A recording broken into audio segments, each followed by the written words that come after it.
In a luxurious Tokyo hotel room overlooking the neon-lit skyline, a seasoned corporate strategist was about to close the biggest deal in her company's history. What started as a routine check of her email took a shocking turn when she came face to face with a termination notice that would change everything. Sophie Hanley wasn't your typical corporate executive.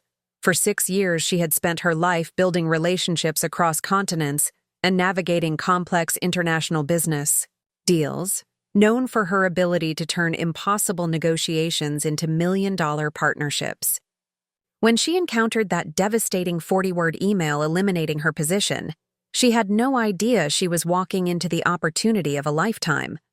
Sophie's response, channeling her betrayal into strategic revenge, would lead to the creation of a billion-dollar empire that would reshape an entire industry. What began as corporate sabotage would become the greatest professional liberation of her career.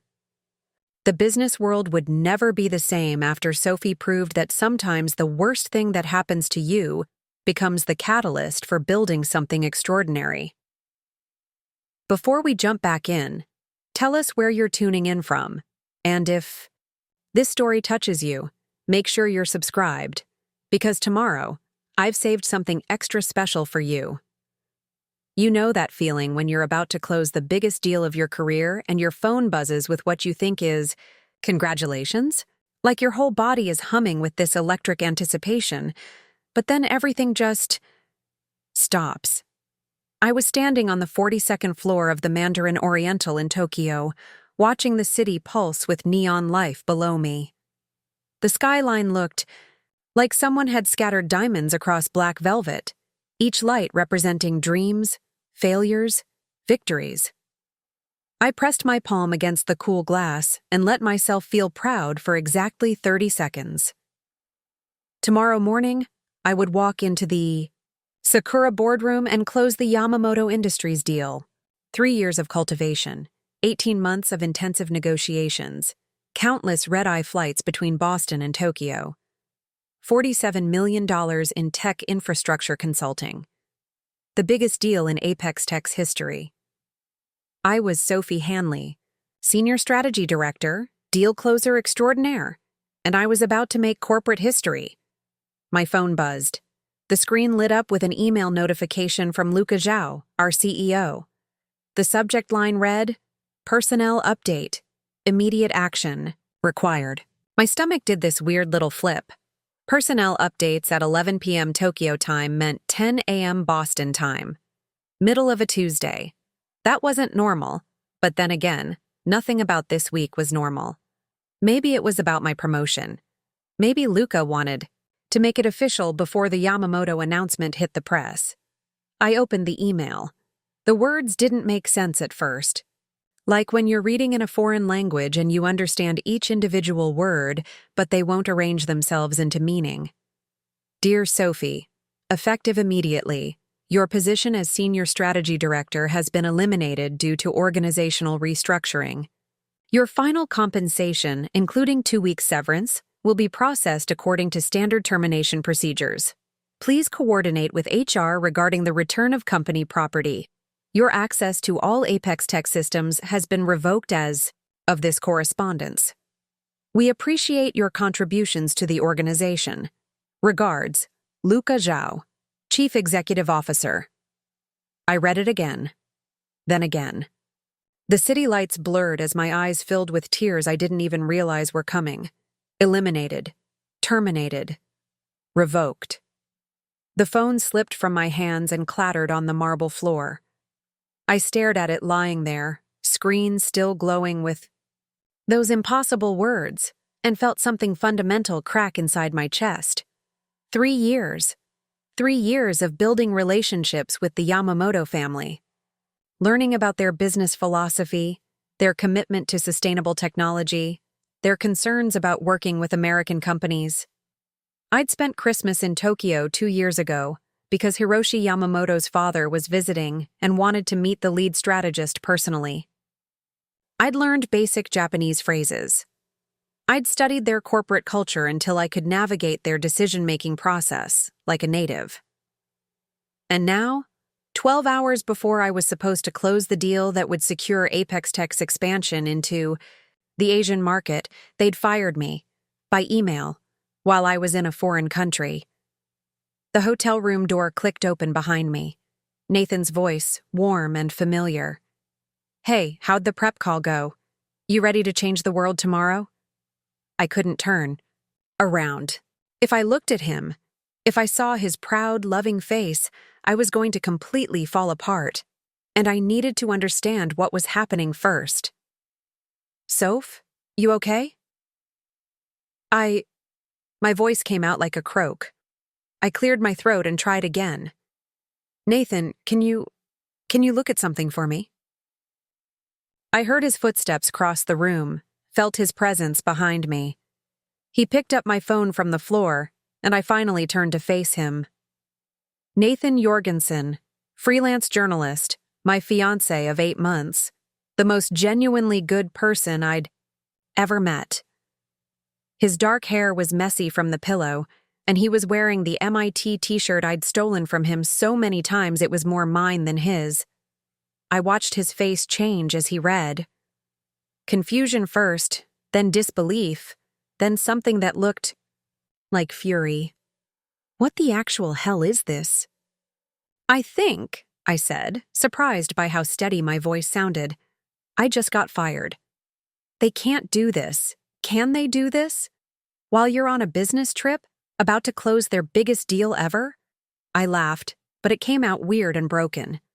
"Apparently, they can." Nathan was already moving, pacing the small space between the bed and the window. "This is insane. Your performance reviews have been stellar. You just won that innovation award last quarter. You're about to make them $47 million. $47 million that they're probably going to lose now." I sank into the armchair by the window. My legs felt like they might not hold me up much longer. "Wait, what do you mean?" "The Yamamoto deal. It's not just about the money, Nathan. It's about the relationship. Hiroshi specifically requested that I be the point person for the entire partnership. He said—" I had to stop talking because my throat was closing up. "He said he trusted me because I understood that business is about people, not just profit." Nathan stopped pacing. "So, what happens tomorrow?" "I don't know. I assume someone from Boston will fly in to try to salvage it, but—" I shook my head. "They don't know the family. They don't know the cultural nuances. They don't know that Hiroshi's grandfather started the company with a handshake deal, and that trust is everything to them." "Sophie." Nathan knelt in front of my chair, taking my hands in his. "I am so sorry. This is completely fucked up, and I can't believe they did this to you." And that's when I lost it. Not the pretty crying you see in movies, but the ugly, gasping, shoulder-shaking kind, where you make sounds you didn't know you could make. Nathan pulled me down onto the floor with him and held me while I sobbed into his shoulder. 6 years, I kept saying. 6 years of 60-hour weeks. 6 years of missing birthdays and holidays and date nights. 6 years of believing I was building something. "You were building something," Nathan said fiercely. "You built a reputation. You built relationships. You built skills. They can fire you, but they can't take any of that away." But that's where he was wrong. They could take it away. They just had. After I cried myself empty, Nathan helped me to the bed and wrapped me in the hotel's ridiculously soft bathrobe. He ordered room service even though it was nearly midnight, and sat with me while I picked at miso soup and tried to make sense of what had happened. "Do you think someone set you up?" he asked. I'd been wondering the same thing. Maybe. There's been some tension with the new board members. A few of them have been pushing for younger, cheaper executives. Cheaper? Sophie, you're 32. Cheaper than someone with my track record. They could hire 2 fresh MBAs for what they're paying me. But you're about to close the biggest deal in company history. Was about to. I set down my spoon. Nathan, I think they planned this.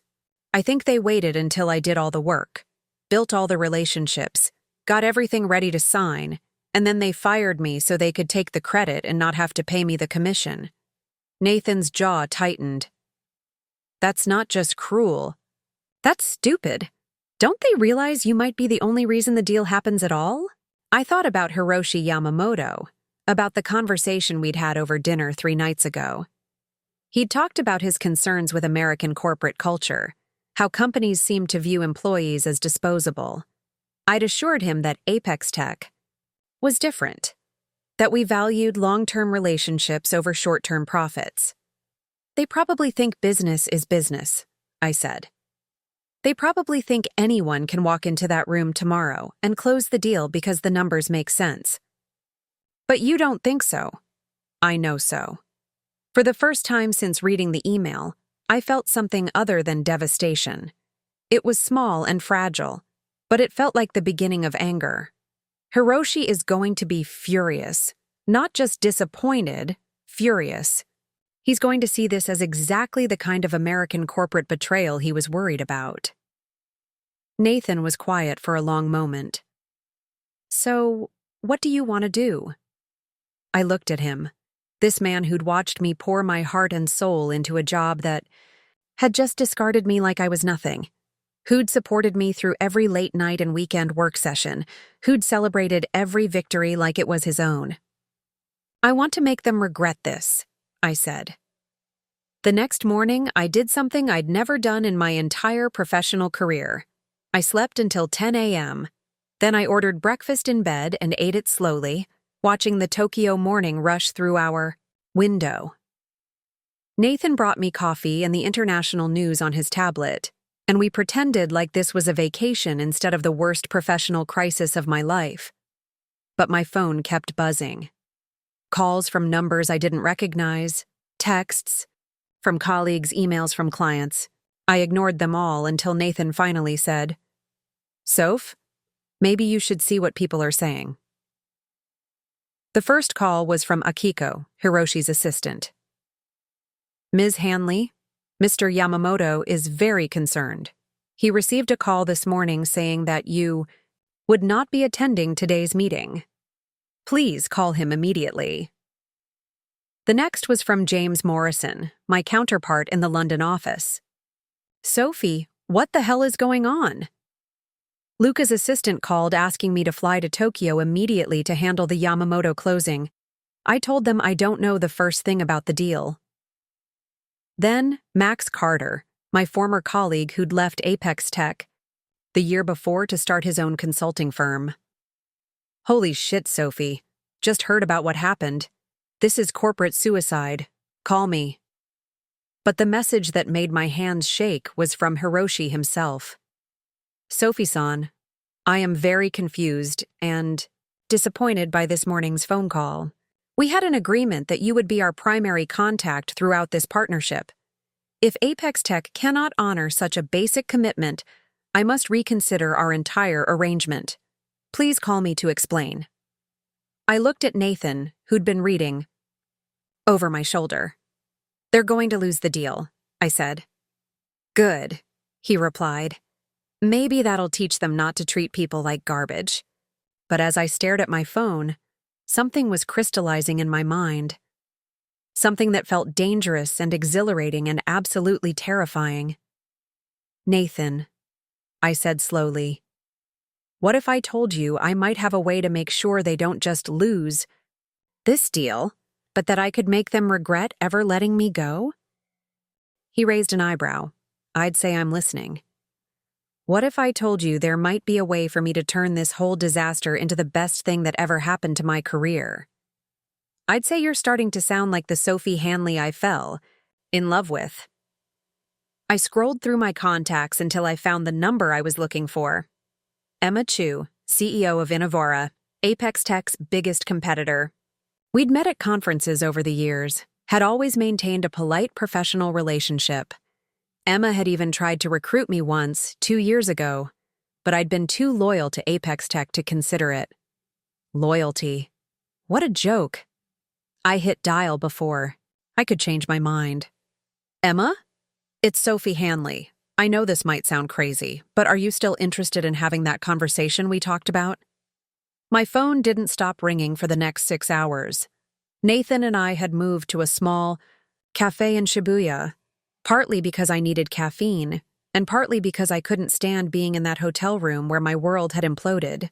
The cafe was tucked between a vintage clothing store and a ramen shop, the kind of place where business people grabbed quick lunches and students hunched over laptops. Perfect for anonymity while my professional life exploded in real time. "You need to eat something," Nathan said, pushing a plate of tamagoyaki toward me. I waved him off and answered another call. This one from Veronica Green, Apex Tech's chief counsel. "Sophie, thank God. I've been trying to reach you for hours." Veronica. I'd always liked Veronica. She was one of the few people at Apex Tech who seemed to remember that we were dealing with human beings, not just profit margins. Let me guess. Damage control? Something like that. Her voice dropped. "Sophie, I can't discuss the details of your termination. You know that. But I can tell you that there are some very heated conversations happening in the executive conference room right now. Let me guess. The Yamamoto deal is falling apart." Hiroshi Yamamoto called Luca directly an hour ago, according to his assistant, who was taking notes. Mr. Yamamoto said, and I quote, "A company that treats its most valuable employees as disposable assets cannot be trusted with our partnership." I felt a grim satisfaction bloom in my chest. So they're pulling out? Not yet, but they've postponed the signing indefinitely. They want to reassess their comfort level with Apex Tech's corporate values. I closed my eyes. 3 years of work evaporated. Except it wasn't really evaporated, was it? It was just redirected. "Veronica, can I ask you something off the record?" "Sophie, I know you can't give me details about internal decisions, but hypothetically, if someone wanted to challenge the terms of their termination, what would their options be?" There was a long pause. Hypothetically, someone in that position would want to review their employment contract very carefully. Pay special attention to the non-compete clauses and the intellectual property agreements. And if someone discovered that proper procedures weren't followed during their termination, hypothetically, that someone might have grounds for wrongful termination, especially if they could demonstrate that the termination was done in bad faith or violated company policy. I felt something click into place. "Veronica, what's the procedure for terminating senior executives?" "I really can't." "Come on, it's not classified information, it's in the employee handbook." Another pause. "Any termination of a senior executive requires board approval and a 30-day notice period, unless it's for cause. Termination for cause requires documentation of performance issues or misconduct. And was there board approval for my termination?" Silence. "Veronica? I've said too much already. But Sophie, if I were you, I'd be very careful about any documents I might have signed recently. And I'd make sure I had copies of all my performance reviews." She hung up. Nathan had been listening to my side of the conversation, and now he was looking at me with something that might have been pride. They screwed up, didn't they? They screwed up big time. I felt like I could breathe, properly for the first time in 18 hours. "Nathan, I think they fired me without following proper procedures. I think Luca made an executive decision and hoped no one would notice." "So what does that mean?" "It means I might have leverage." My phone buzzed with a text. Emma Chu. "Can we meet tonight? I'm flying to Tokyo this afternoon. Very interested in our conversation." I showed Nathan the message. "That was fast," he said. "Emma doesn't mess around. Inavara's been trying to break into the Asian market for 2 years. If she thinks there's an opportunity here..." "What kind of opportunity?" I looked out the cafe window at the streams of people crossing the intersection, everyone moving with purpose, everyone heading somewhere. For the first time in my adult life, I had no idea where I was supposed to be going. It was terrifying and exhilarating at the same time. What if I told you that the Yamamoto deal doesn't have to die? What if it could just change hands? Nathan's eyes widened. Sophie, that's brilliant, crazy, completely insane. All of the above. He leaned back in his chair. But also, maybe exactly what they deserve. Another call. This time from James Morrison in London. Sophie, I just got off the plane in Tokyo and I'm completely fucked. I don't know anything about this deal. I've never met the Yamamoto people, and Luca is breathing down my neck to make this happen. James, I'm sorry you got dragged into this. Can you help me?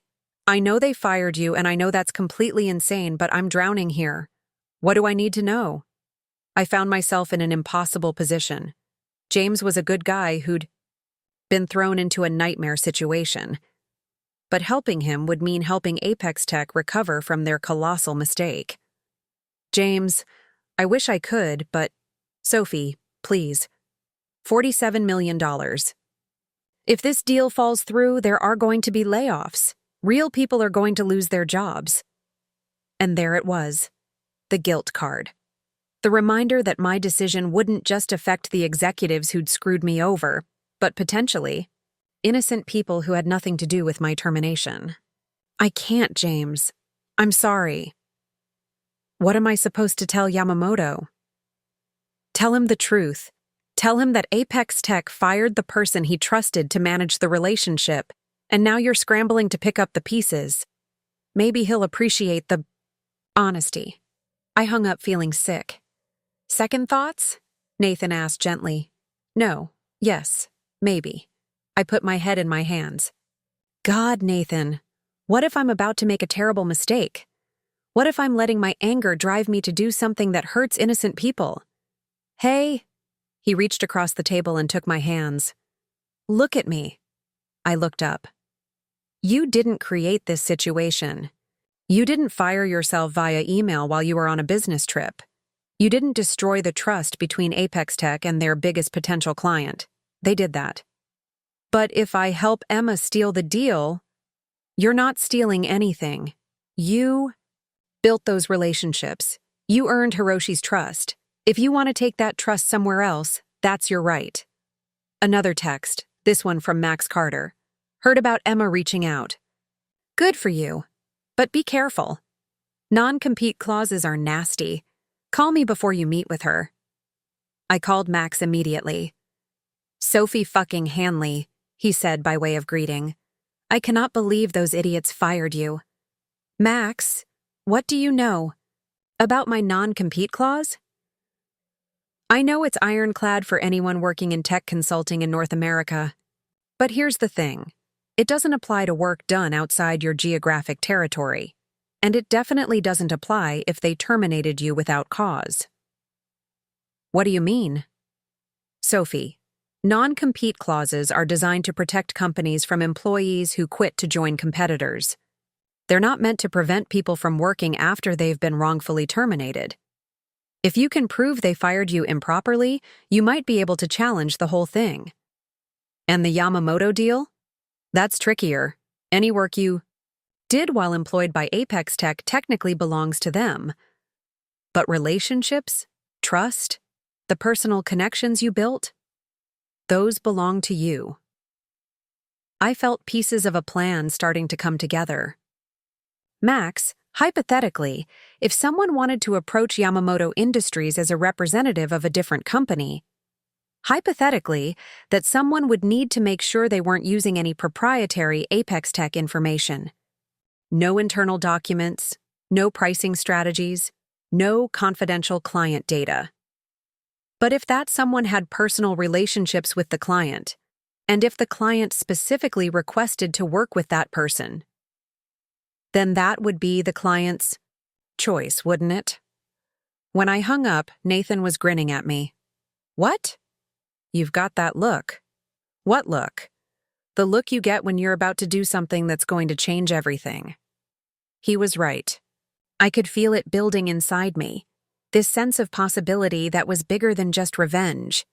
Bigger than just proving Apex Tech wrong. For the first time in years, I felt like I was about to make a decision that was entirely mine. Nathan, what would you say if I told you I might be about to blow up my entire career? I'd say it sounds like your career already got blown up. Now you're just deciding what to build from the pieces. My phone rang again. This time it was a number I didn't recognize. But when I answered, I heard Hiroshi Yamamoto's voice. Sophie-san? I am very glad I reached you. I have been thinking about our conversation this week, about the importance of working with people we trust. Mr. Yamamoto, I'm so sorry about the confusion with today's meeting. There is no confusion. There is only a question of integrity. Tell me, Sophie-san, if you were not bound by your previous employment, would you still be interested in helping my company achieve our goals? I looked at Nathan, who was listening intently. I thought about Apex Tech, about Luca Zhao, about 6 years of loyalty that had been discarded in a 40-word email. Yes, Mr. Yamamoto, I would be very interested. Then perhaps we should have a conversation about possibilities. After I hung up, Nathan and I sat in silence for a long moment. Sophie, he said finally, I think you're about to become a very powerful woman. Or I'm about to destroy what's left of my reputation and end up unemployable. Maybe both. I laughed, and for the first time since reading that email, it felt genuine. You know what the crazy part is? Yesterday, I thought the biggest risk I was taking was whether Yamamoto would sign the deal. Now I'm thinking about taking on my former employer, violating my non-compete clause, and potentially stealing their biggest client. Not stealing, Nathan corrected. Earning. My phone buzzed with another text from Emma. Landing at Haneda at 6 p.m. Let's meet for dinner. I have a proposition that might interest you. I showed Nathan the message. Last chance to talk me out of this, I said. Sophie, 6 months ago you told me you felt like you were disappearing inside that job. You said you felt like you were becoming someone you didn't recognize. I remembered that conversation. We'd been lying in bed after another 14-hour day, and I'd been crying from exhaustion and frustration. You said you wanted to matter, Nathan continued. You wanted to build something that reflected your values, not just someone else's profit margins. I remember. Well, now you have a chance to do that. It's scary as hell, and it might blow up in your face, but at least you'll be making a choice instead of just accepting whatever they decide to do to you. I thought about that email, again. The casual dismissal, the assumption that I would just disappear quietly. The complete lack of recognition for what I'd built, what I'd contributed, what I was worth. You're right, I said. I'm tired of being something that happens to. I want to be something that happens. I texted Emma back. See you at 7. Looking forward to it. Then I called Hiroshi Yamamoto and set up a breakfast meeting for the next morning. Nathan reached across the table and squeezed my hand. How do you feel? I thought about it. Scared, definitely. Angry, absolutely. But underneath all that, something I hadn't felt in years. Free, I said. Terrified, but free. The restaurant Emma chose was perfect for the conversation we were about to have. Tucked away on the 14th floor of an unremarkable office, building in Roppongi, it had the kind of understated elegance that whispered money without shouting it. Floor-to-ceiling windows offered a view of Tokyo Tower, and the tables were spaced far enough apart that you could discuss corporate espionage without worrying about eavesdroppers. Emma Chu was already seated when I arrived, scrolling through her phone with the focused intensity of someone managing a company across 12 time zones. She looked up when I approached, and I was struck again by how she managed to appear both approachable and formidable at the same time. Early 40s, I guessed, with sharp black hair cut in a perfect bob, and the kind of understated designer clothes that cost more than most people's rent. Sophie. She stood to shake my hand, her grip firm and brief. Thank you for making time on such short notice. Thank you for flying to Tokyo on such short notice. She smiled, and I could see why Innovara had grown from a startup to Apex Tech's biggest competitor in just 5 years. Emma had the kind of presence that made you want to impress her, even when you weren't sure why. "Let's order first," she said. "Then we can talk about why I dropped everything to get on a plane." We ordered. I let her choose the wine, some ridiculously expensive Burgundy that probably cost more than my last car payment, and made small talk about Tokyo, the weather, the challenges of international business travel. But I could feel the real conversation building underneath, like pressure in a tea kettle. Finally, Emma set down her wine glass and looked at me directly. "Sophie, I'm going to be blunt because that's how I do business. What happened to you yesterday was corporate malpractice, and everyone in the industry knows it. News travels fast. News about a company torpedoing a $47 million deal by firing their lead strategist via email? That kind of news travels at light speed." She leaned forward slightly. "But what's interesting isn't what Apex Tech did to you. What's interesting is what you're going to do about it." "What do you mean?" "I mean that you have a choice right now. You can spend the next 6 months fighting a wrongful termination lawsuit, maybe win a settlement, maybe get your reputation back. Or you can take everything you've learned, everything you've built, and use it to create something better. With Innovara." "With Innovara." She paused. "Sophie, I've been watching your career for 3 years. The Hendricks merger, the Sullivan acquisition, the Peterson International Partnership, all your work. Apex Tech took credit, but everyone in the industry knows who really closed those deals." I felt a flush of pride, followed immediately by skepticism. "Emma, you're about to make me an offer that sounds too good to be true." "Good. That means you're smart enough to survive in this business." She signaled the waiter for another bottle of wine. "Here's what I'm thinking. Innovara has been trying to break into the Asian market for 2 years. We've made some progress, but we're missing the kind of relationships that take years to build. Relationships like the one I have with Yamamoto Industries. Exactly like that." Emma's eyes were bright with possibility. "Sophie, what if I told you that I could offer you something Apex Tech never could?" "I'm listening." "Partnership. Not just a job, not just a salary with benefits.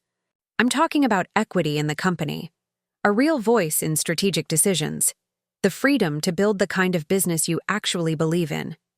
The waiter brought our entrees, some elaborate sashimi arrangement that looked like art. But I barely noticed the food. My entire attention was focused on Emma's words. "What would that look like specifically?"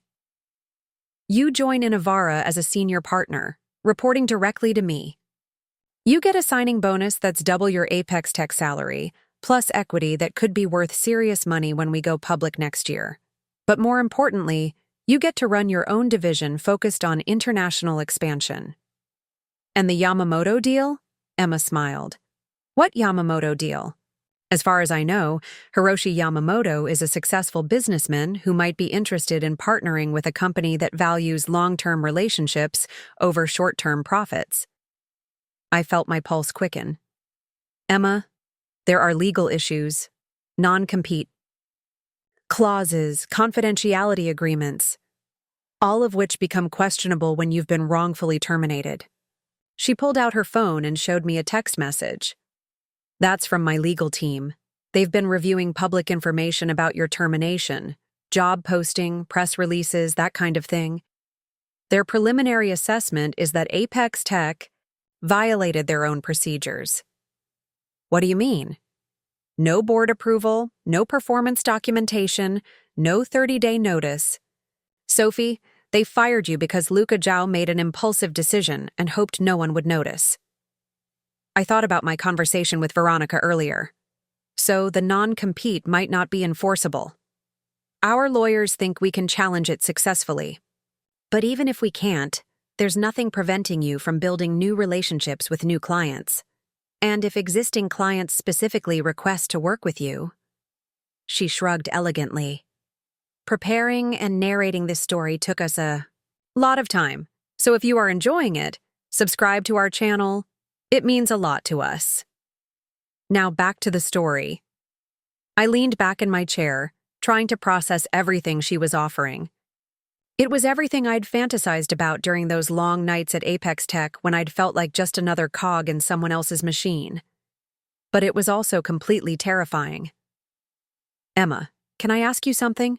Of course. Why me? I mean, yes, I've closed some big deals, but there are other people with my experience. Why are you willing to make this kind of offer? Emma was quiet for a moment, considering her answer. 5 years ago, when I started in Avara, everyone told me I was crazy. Tech consulting was dominated by the big firms, and there was no room for a startup run by a woman who'd never been a senior executive anywhere else. She paused. But I had a theory that the industry was changing, that clients were getting tired of being treated like account numbers, that they wanted to work with people who understood that business is about relationships, not just transactions. And I was right. Avara grew because we treated our clients like partners, not just revenue streams. But now we're at a point where we need to expand internationally, and that requires someone who doesn't just understand the theory, someone who's actually built the kind of relationships that make global business work. Someone like me. Someone exactly like you. Emma leaned forward. Sophie, I'm not offering you a job. I'm offering you a chance to help build something that could change how this industry works. I felt something shifting inside me, like tectonic plates rearranging themselves. For 6 years at Apex Tech, I'd been working to make other people's visions real. Now Emma was offering me a chance to make my own vision real. What about the risk? If this goes wrong, both of our reputations are already on the line, Emma finished. Sophie, they fired you via email. Your reputation at Apex Tech is already destroyed. The question is whether you want to rebuild it on someone else's terms. Or your own. My phone buzzed with a text from Nathan. How's it going? I typed back, life-changing, literally. Emma noticed my distraction. Your fiancé? Yeah, he's been incredibly supportive through all of this. Good, you're going to need that. She signaled for the check. Sophie, I don't need an answer tonight. This is a big decision and you should take time to think about it. Actually, I said, surprising myself, I don't think I do need time. Emma raised an eyebrow. Emma, can I tell you what I was thinking about on the plane to Tokyo this week? Sure. I was thinking about how proud I was of the Yamamoto deal. Not because of the money, but because I'd built something real. A partnership based on trust and mutual respect. And I was thinking about how that never happens at Apex Tech. What do you mean? I mean that every deal at Apex Tech is ultimately about extraction. How much money can we get from this client? How can we minimize our costs while maximizing their dependence on us? It's all about power and control. Emma nodded. That's exactly what I'm talking about. That's why clients are starting to look for alternatives.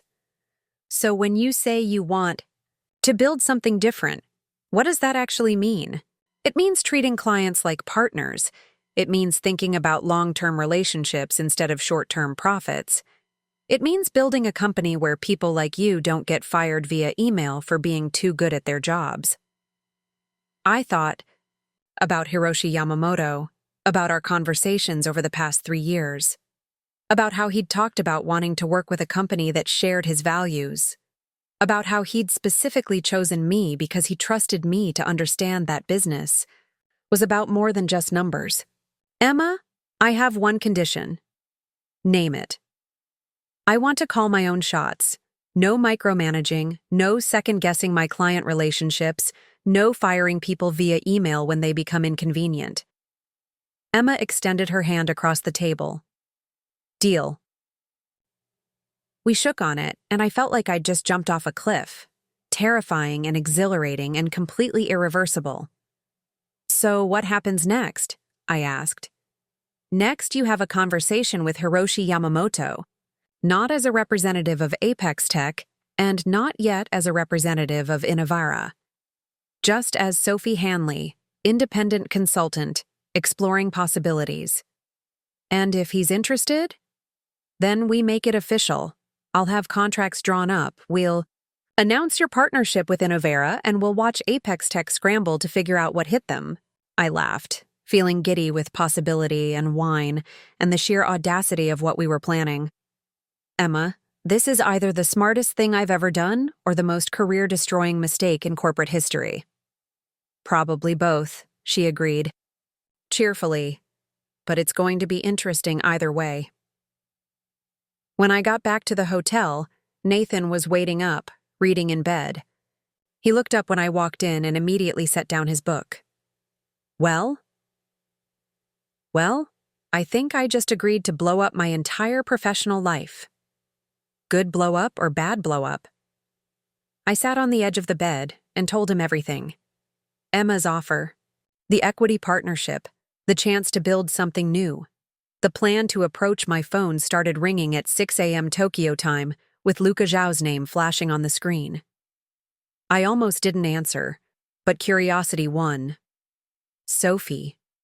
His voice had that controlled calm that meant he was absolutely furious. We need to talk. Do we? I thought our professional relationship ended yesterday via email. Don't be naive. You know exactly why I'm calling. Nathan was awake now, watching me with concerned eyes. I put the call on speaker. Hiroshi Yamamoto called me this morning. He said he had a very interesting conversation with you yesterday about exploring new partnerships. So Hiroshi had already started making moves. I felt a smile tug at my lips. I'm not sure what you're implying, Luca. I'm stating it directly. You're in violation of your non-compete agreement, and if you think you can steal our clients, you're about to learn exactly how expensive that mistake can be.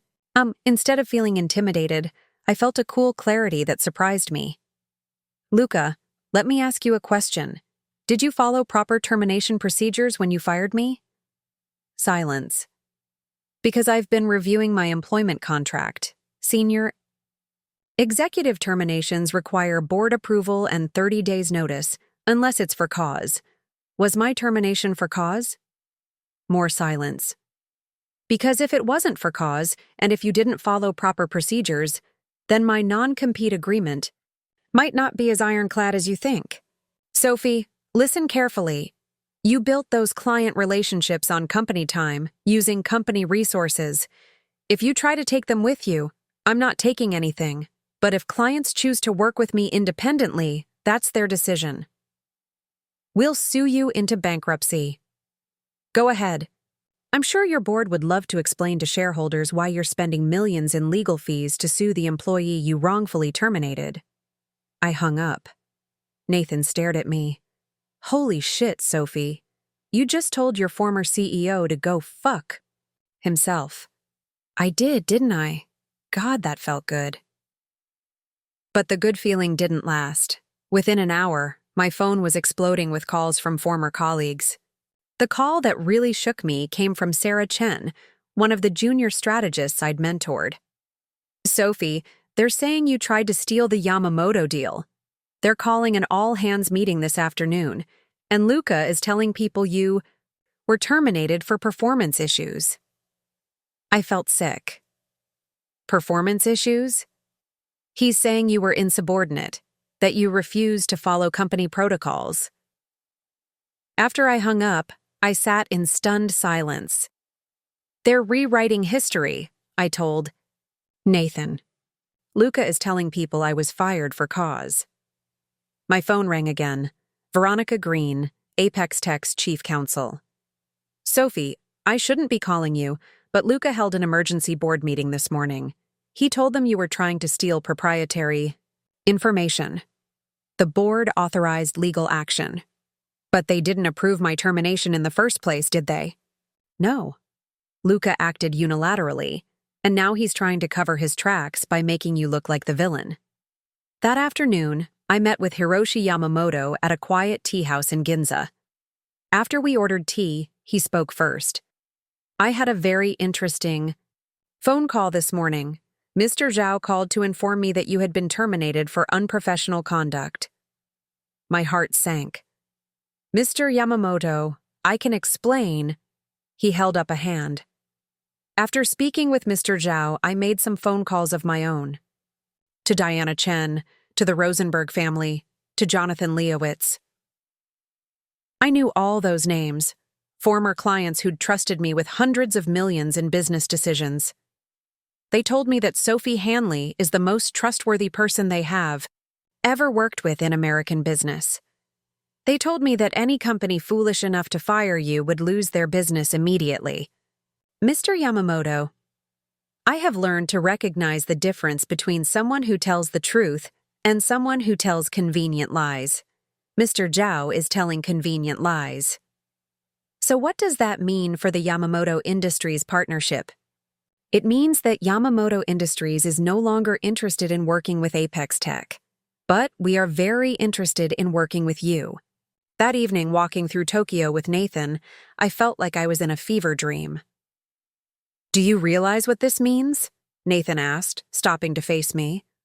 Luca thought he could fire you and steal your work, but instead, he handed you the power to destroy everything he's built. I thought about that. For 6 years, I'd felt like a passenger in my own career. Now, suddenly, I was in the driver's seat. It's scary, I admitted. Good scary or bad scary? Both.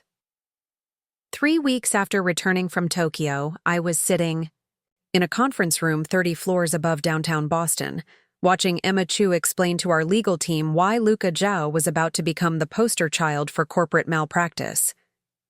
I still couldn't believe this was my life. 3 weeks ago, I'd been a fired executive with no prospects. Now I was a senior partner at Innovera with equity that could make me wealthy beyond anything I'd imagined at Apex Tech. Sophie, Emma said, turning to me. Tell them about the client response. I flipped through my notes, though I had the numbers memorized. Since we announced the formation of Christo Partners as an Innovara subsidiary 2 weeks ago, we've signed 12 new clients, including 8 who specifically left Apex Tech to work with us. Total contract value? One of the lawyers asked. Just over $90 million in the first year, with projected growth to $200 million by year 3. The room was quiet. You built a 9-figure business in 2 weeks, someone muttered. I didn't build it in 2 weeks. I built it over 6 years. It just took 2 weeks to move it somewhere that valued it properly. After the meeting, Emma and I walked to her corner office with views of both the harbor and the financial district. How are you holding up? She asked. Honestly, I feel like I'm living someone else's life. Good someone else or bad someone else? Good. But I keep waiting for the other shoe to drop. Sophie, stop waiting for permission to be successful. You've earned this. Own it. My assistant knocked. Sophie? Nathan is here for lunch. Nathan appeared carrying takeout from our favorite Thai place. He'd been working from Innovera's offices while I got settled. Ladies, I bring sustenance and gossip. What kind of gossip? Emma asked. The kind where Apex Tech just lost their 3 biggest clients in a single day? I nearly choked on my water. What? Nathan grinned and pulled out his phone. Bloomberg broke the story an hour ago. The Petropolis Group, Hendrix International, and Chen Technologies all terminated their contracts. That's almost $200 million in annual revenue, I calculated quickly. It gets better. All 3 clients have signed with Innovara. They've specifically requested to work with Christo Partners. Emma was already on her phone with our finance team. I sat in stunned silence. Sophie, Emma said, hanging up. Do you understand what this means? You just became one of the most powerful people in this industry. As if summoned by her words, my phone rang. Margaret Blackstone from Apex Tech's board. Sophie, the board would like to meet with you to discuss the possibility of you returning to Apex Tech. I put the call on speaker so Emma and Nathan could hear. I'm sorry, what? We've become aware that there were irregularities in your termination process. We'd like to offer you your position back, with a significant salary increase and expanded responsibilities. I looked at Emma, who was making slashing motions across her throat. Margaret, I appreciate the offer, but I'm very happy with my current situation. We're prepared to make you a senior vice president, equity compensation, board seat, full autonomy over client relationships. It was everything I'd wanted during my years at Apex Tech. 2 months ago, I would have jumped at the chance. May I ask what happened to Luca? Mr. Zhao has decided to pursue other opportunities. Translation, they'd fired him. I'm flattered, but I'm going to have to decline. Please don't make any hasty decisions. We're prepared to offer very generous terms. It's not about the terms, Margaret. It's about the fact that you only realized my value after I left and took half your revenue with me. I hung up. Emma was grinning. Holy shit, Sophie. They just offered you Luca's job. I know. And you turned it down. I did. Nathan looked at me with awe. How does it feel to have that kind of power? I thought about it. 3 weeks ago, I'd been fired via email. Now I'd just turned down a senior VP position without even considering it. Terrifying and amazing. That evening, Nathan and I had dinner at home for the first time in weeks. Over dessert, he asked, "Do you miss the simplicity of just being an employee?" I considered the question. Sometimes. But Nathan, for the first time in my adult life, I feel like I'm building something that reflects my actual values. What do you mean?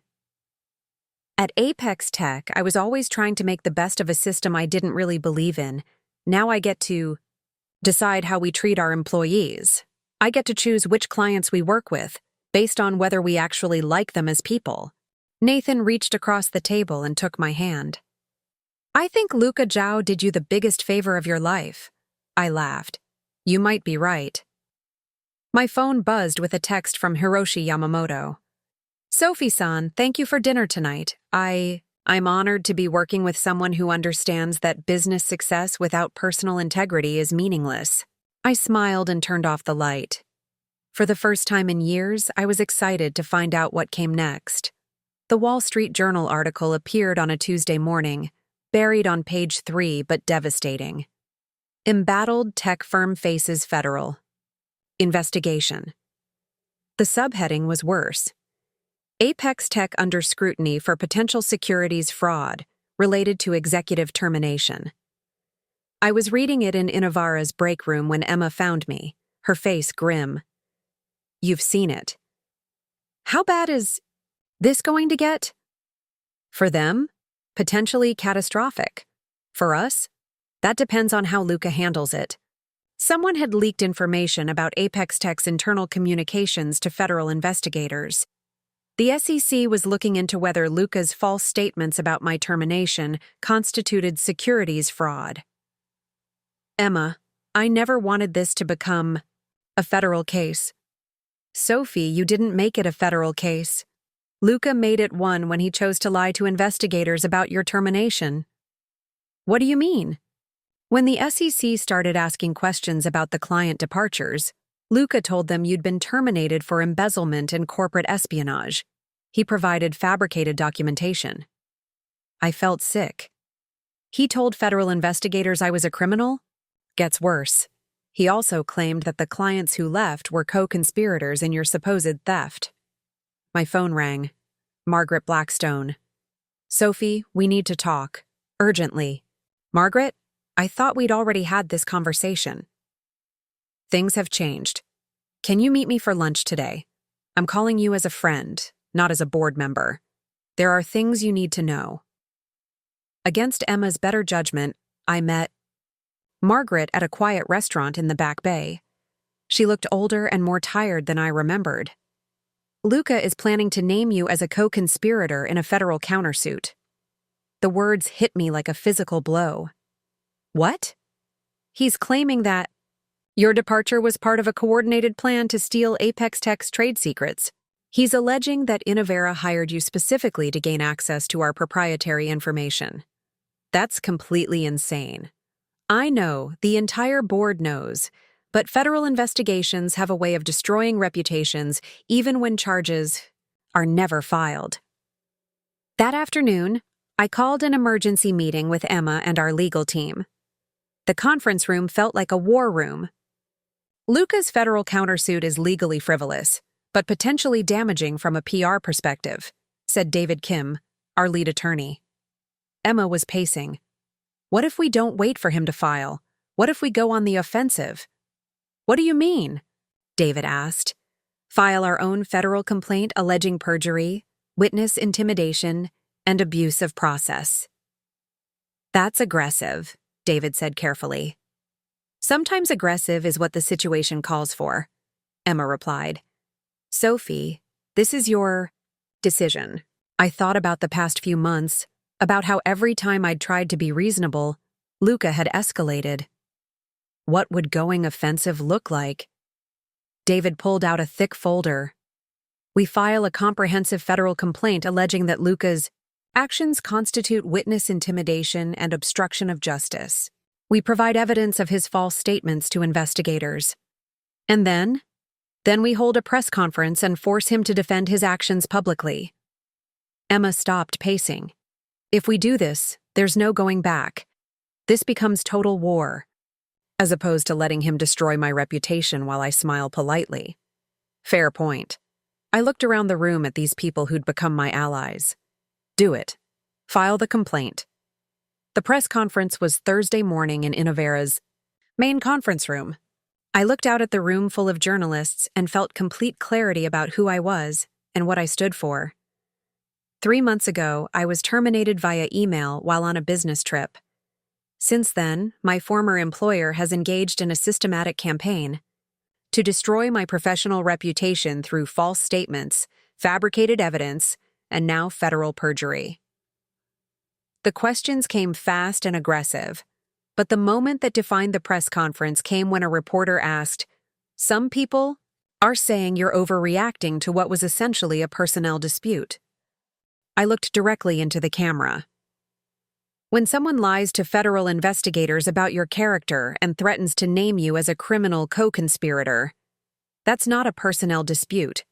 That's a criminal abuse of power. The room was dead, silent. I didn't choose this fight, but I'm going to finish it. That afternoon, Apex Tech's stock price dropped 12%. Friday evening, Margaret called again. The board held an emergency meeting this afternoon. We've terminated Luca's employment for cause. We're also appointing a special committee to review all of his statements to investigators. And the committee's first recommendation is that Apex Tech publicly apologize for your treatment and retract all negative statements about your character. After I hung up, Nathan found me staring out the window. How do you feel? He asked. Empty. I thought I'd feel victorious, but mostly I just feel tired. That's normal. You've been running on adrenaline for months. My phone buzzed with a text from Emma. Apex Tech just announced they're dropping their federal countersuit and issuing a public apology. We won. So it's over? Nathan asked. I think so. And how does that feel? I considered the question. 3 months ago, I'd been a corporate executive with no real power over my own destiny. Now I was building something that reflected my actual values. Like the beginning, I said finally. Like everything up until now was just clearing the ground so I could build something real. 6 months after that devastating email in Tokyo, I was standing in Innovera's boardroom watching Emma present our Q3 numbers to the company's investors. The numbers were staggering even to me. Christo Partners had generated $180 million in revenue, making it Innovera's fastest-growing division in company history. Sophie, Emma said, turning to me with a smile that held genuine pride, would you like to walk them through the client retention metrics? I stood up, looking out at a room full of venture capitalists and private equity partners who 6 months ago wouldn't have taken my calls. Now they were hanging on my every word. Our client retention rate is 97%, I began. More importantly, our client satisfaction scores average 9, 2 out of 10, compared to an industry average of 6. 8. One of the investors, a sharp-eyed woman from Goldman Sachs, raised her hand. Ms. Hanley, what do you attribute that success to? I thought about how to answer that without sounding like I was delivering a TED Talk about corporate values. Honestly, we treat people like human beings instead of account numbers. When Hiroshi Yamamoto calls me at 7 p.m. Boston time because it's morning in Tokyo and he has a question, I answer the phone. When Diana Chen needs to restructure her portfolio because her daughter is starting college, we figure out how to make that work instead of pushing her toward whatever generates the highest fees. And that's scalable? Another investor asked. We're about to find out, Emma interjected. Sophie, tell them about the expansion. This was the moment I'd been both anticipating and dreading, the reason for today's investor meeting. Innovera's board has approved the creation of Cristo International, I said. We're opening offices in London, Singapore, and São Paulo, with plans to serve clients across 3 continents within the next 18 months. The room erupted in questions. How would we maintain quality control across time zones? What was our hiring strategy? How would we compete with established international firms? I answered each question, but part of my mind was elsewhere, thinking about the conversation Emma and I had had the night before. Sophie, you realize what this means? She'd said over dinner at her favorite sushi place in the North End. That I'm about to be responsible for offices I've never seen, in countries where I barely speak the language. It means you're about to become one of the most powerful women in international business. It means the thing you built from nothing is about to change how this entire industry operates. Now, standing in front of these investors, I felt the weight of that responsibility. But I also felt something else. Excitement. For the first time in my career, I wasn't just climbing someone else's ladder. I was building my own. After the presentation, Emma and I walked to her office. The late afternoon sun was streaming through the floor-to-ceiling windows, and Boston Harbor stretched out below us like a promise. How do you feel? She asked, terrified, exhilarated, like I might throw up. Emma laughed. That's exactly how I felt when I started Innovera, except I had a lot less money and a lot more to prove. Emma, can I ask you something? Of course. Do you ever regret it? Taking the risk, building something from scratch instead of just taking a safe corporate job? She was quiet for a moment, looking out at the harbor. Sophie, 5 years ago I was a senior director at McKinsey, making good money, working with smart people, completely miserable. I had everything I thought I wanted, and I felt like I was disappearing. I knew exactly what she meant. Now I wake up every morning excited to solve problems I've never seen before, with people I actually like, building something that might outlast all of us. She turned to look at me. The only thing I regret is waiting so long to do it. My phone buzzed with a text from Nathan. How did it go? Are you officially a global business mogul now? I texted back, apparently. Come celebrate with me tonight? Always. That evening, Nathan and I had dinner at home, a rare treat given how crazy my schedule had become. I cooked pasta while he opened a bottle of the ridiculously expensive champagne Emma had given me after we closed the Yamamoto deal. So, he said, settling into the chair across from me, how does it feel to be expanding to 3 continents? Honestly, like I'm about to bite off more than I can chew. But also like this is what I was meant to do. Does that sound crazy? Sophie, 6 months ago you were fired via email. Today you announced plans to build a global consulting empire. If that's not what you were meant to do, I don't know what is. I thought about that as I twirled pasta around my fork. 6 months ago, my biggest worry had been whether one client would sign one deal.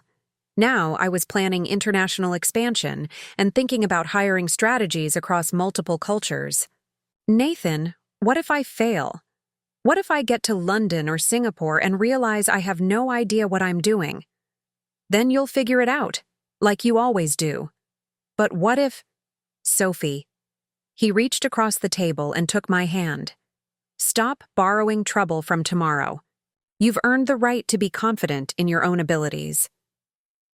He was right, but old habits died hard. I'd spent so many years being grateful for whatever opportunities came my way that the idea of creating my own opportunities still felt surreal. You know what the crazy part is? I said. What? I think I'm actually good at this. Not just the deals and the client relationships, but the big picture stuff. The strategy, the vision, building something that matters. Nathan smiled. There's the Sophie Hanley I fell in love with. What do you mean? The one who believes in herself as much as everyone else believes in her. The call came at 11 p.m. on a Thursday, just as Nathan and I were settling in to watch a movie. Emma's name flashing on my phone screen was never a good sign at that hour. Sophie, are you sitting down? Should I be? Marcus Webb just called me. Apex Tech's board wants to meet with us tomorrow. All of us, you, me, our legal team. They're talking about a potential acquisition. I nearly dropped the phone. What? They want to buy Christo Partners, lock, stock, and barrel. I walked to the kitchen, needing space to process this. 6 months ago, Apex Tech had fired me via email. Now they wanted to buy the company I'd built from the ashes of that termination. What kind of numbers are we talking about?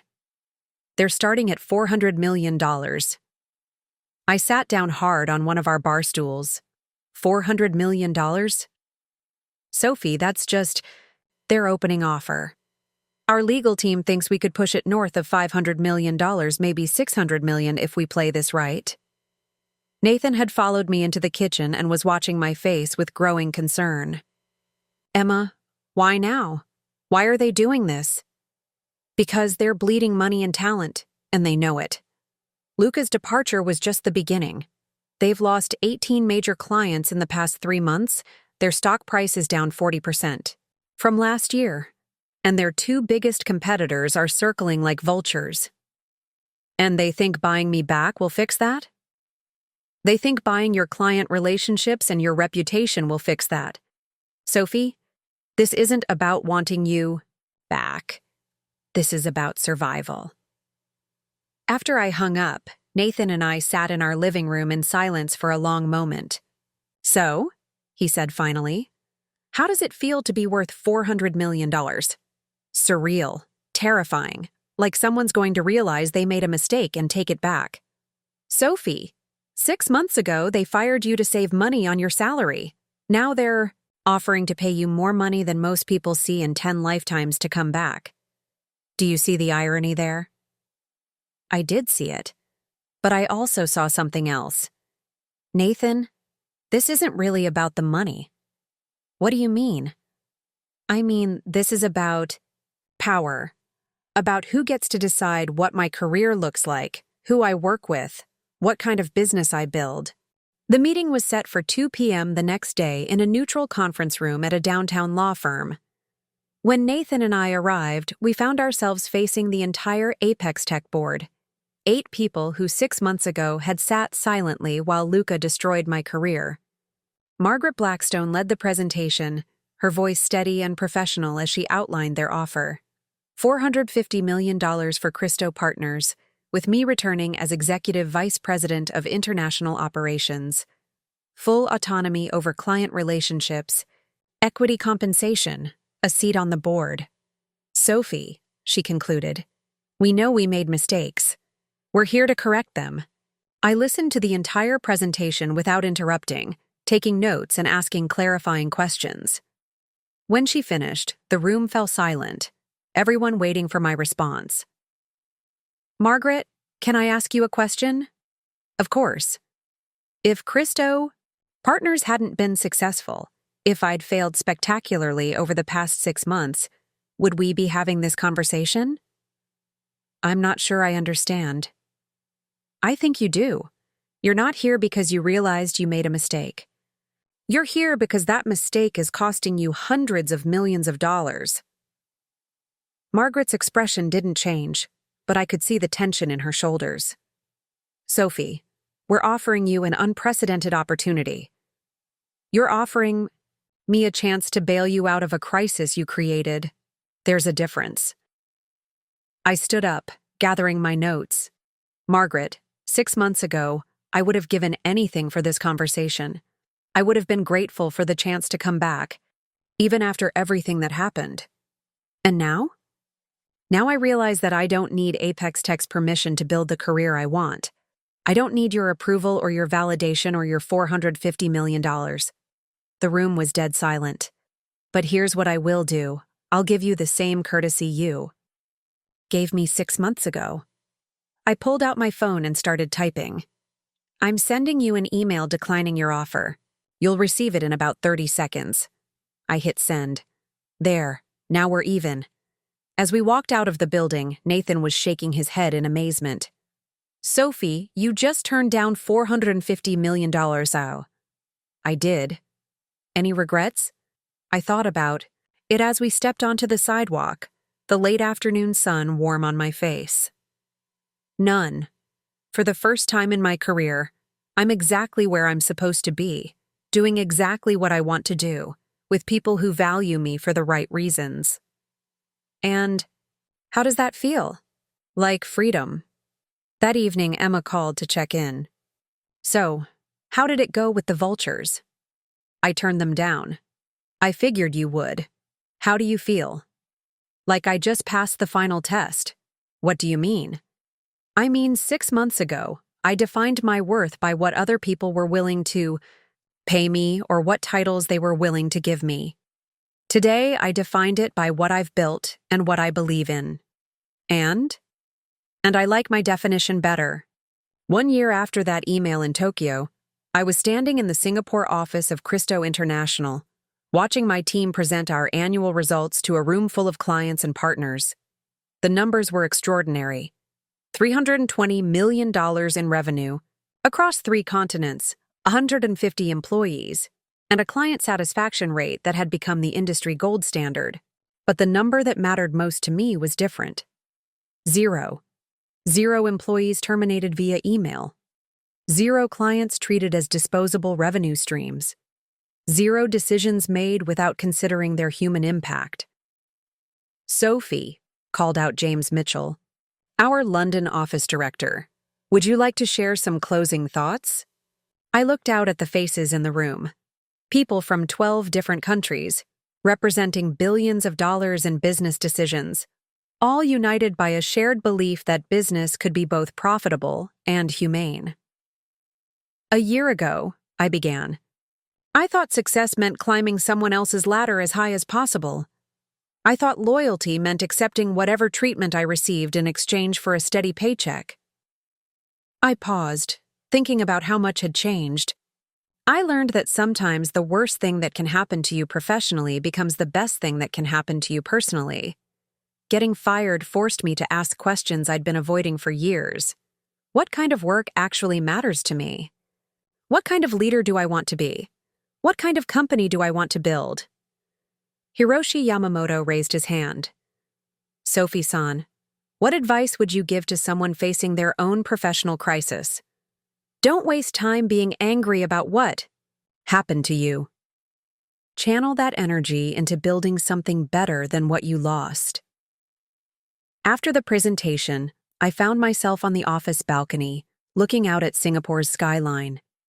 The city sparkled in the evening light, a testament to what could be built from vision and determination.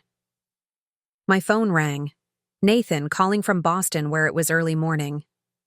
How did it go? He asked. Better than I could have imagined. Nathan, I think we're actually doing it. Doing what? Proving that you can build a successful business without sacrificing your soul in the process. I never doubted it. Well, maybe a little. I laughed. Only a little. Okay, a lot. But Sophie, watching you over the past year, you've become someone I didn't even know you could be. What do you mean? I mean, the woman I fell in love with was brilliant and driven, but she was also afraid. Afraid of taking risks, afraid of trusting her own judgment, afraid of standing up for herself. And now? Now you're fearless. Not because you don't feel fear, but because you've learned that the fear of staying where you are is worse than the fear of moving forward. That evening, Emma and I had dinner at a rooftop restaurant overlooking Marina Bay. We'd both flown in for the annual meeting. Her from Boston, me from London, where I'd been overseeing our European expansion. So, she said, raising her glass of wine, how does it feel to be running a global empire?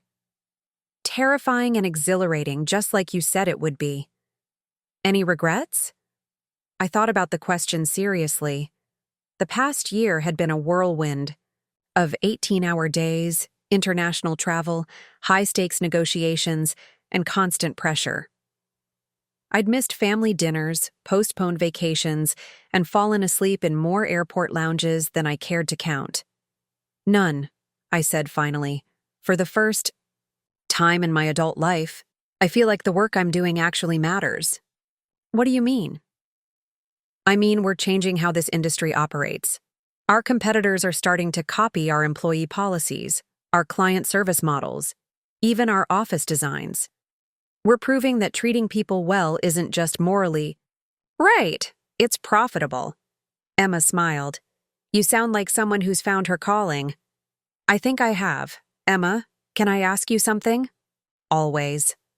When you first offered me that partnership, did you know it would become this big? Honestly, I hoped it would. But Sophie, what I knew for certain was that you had the talent and the integrity to build something special. The scale was just a question of how ambitious you were willing to be. And now? Now I think we're just getting started. Later that night, I sat in my hotel room writing in the journal I'd started keeping after my termination. It had become a ritual, documenting not just the business milestones, but the personal evolution that had made them possible. Year 1 complete, I wrote. Revenue targets exceeded, international expansion ahead of schedule, team retention at 96%. But the real success isn't in the numbers. It's in the fact that I wake up every morning excited about the work I'm doing, and proud of the way we're doing it. I paused, thinking about Luca Zhao. I'd heard through industry gossip that he was struggling to find another CEO position, his reputation permanently tainted by the federal investigation and its aftermath. I don't feel vindicated or victorious about Luca's situation, I continued writing. I feel sad that he chose to destroy his own legacy rather than admit he made a mistake. But I'm grateful that his poor decision forced me to discover who I really am when I'm not trying to fit into someone else's definition of success. My phone buzzed with a text from Nathan. Saw the Singapore coverage in the Financial Times. You're officially famous now. Can't wait to celebrate when you get home. I smiled and closed the journal. Tomorrow I would fly to São Paulo to check on our newest office. Next week, I had meetings in London with potential clients who wanted to work with us specifically because of our reputation for ethical business practices.